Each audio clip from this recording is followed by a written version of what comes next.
Good morning.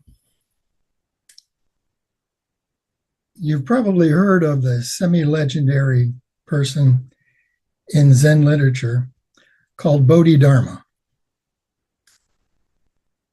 He is said to have lived in the 5th century Common Era and is seen as the first Chinese Zen or Chan patriarch, although he was born in India. There is considerable mythology about Bodhidharma. He is even said to have taught the monks at Shaolin Monastery physical exercises derived from yoga to improve their health and spiritual focus, which laid the foundation for Shaolin Kung Fu. Another interesting tale is how he became frustrated with falling asleep while meditating. So he tore off his eyelids and flung them on the ground outside the cave. They grew into trees that produced leaves that, when steeped in hot water, made a drink that helped monks stay awake, which we call tea. Some of his depictions are of a scowling monk with bulging eyes, devoid of eyelids. We might well doubt the validity of such legends. But the most well-known story about Bodhidharma is his meeting with Emperor Wu. Wu had heard about this strange monk who had traveled from India, so he sent for him.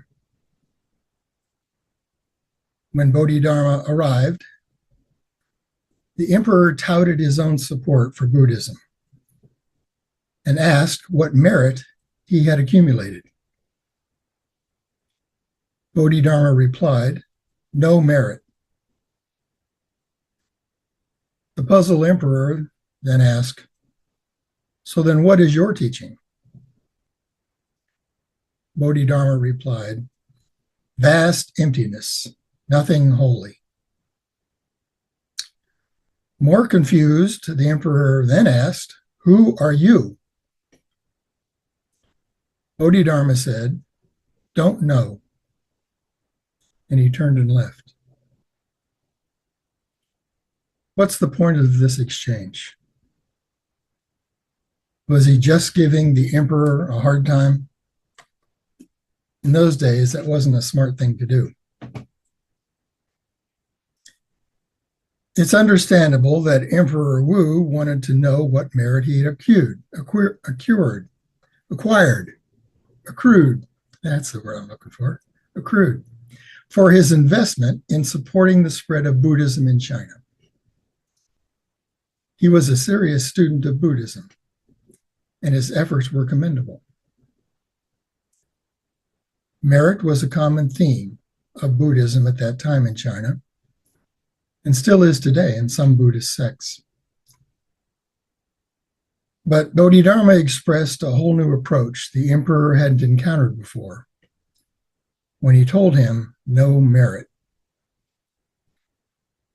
Understandably, the emperor wanted to be recognized for his efforts and his compassion. But Bodhidharma was only interested in how we realize and manifest compassion, and not who benefits from it. Thanks to Bodhidharma and those who followed, we have this teaching of no merit, no giver, and no receiver, and skillful acts performed without attachment to self and other. When asked what his teaching was, Bodhidharma told the emperor that it was vast emptiness, nothing holy. That might sound a bit discouraging, but another way to say it is constant change, nothing special. When we talk about emptiness in Zen, we aren't referring to some void like deep space, but the ungraspable nature of this life. As soon as we think we've grasped something special, it changes.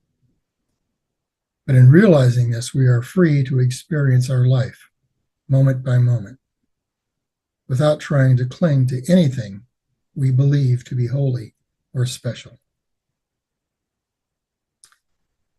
So who are we in all of this? That's the emperor's next question. So he now asks, who are you?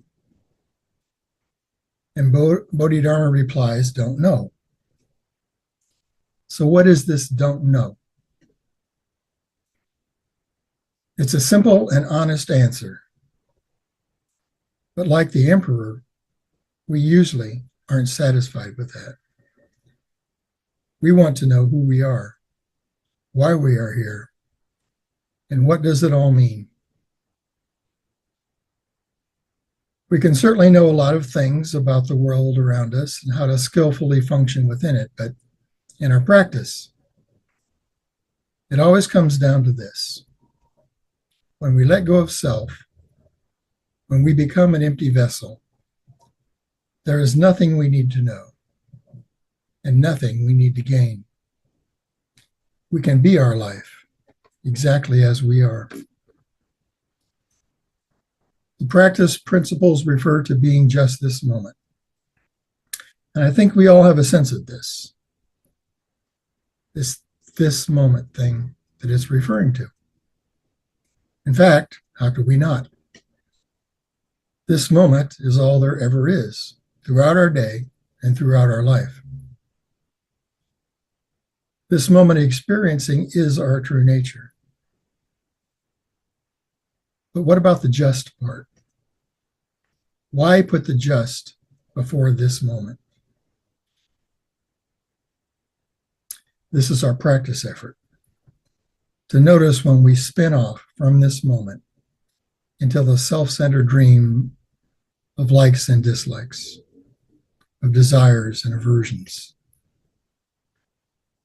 Then we need to remember the just and come back to this moment experiencing. Usually when we talk about making an effort, it's in relation to attaining a goal or achieving some result. As you probably know, our practice doesn't work like that. If we have a result or goal in mind as our objective, we are not doing our practice. We are instead chasing some idealized fantasy of perfection. And that kind of practice is likely to experience disappointment and frustration. The best effort, the best practice effort, is one which does not strive for something special, one that does not seek wisdom or gain. If we are trying to realize Buddha nature, then we are ignoring Buddha nature. The path of the awakened way is our life, just as it is. Thank you.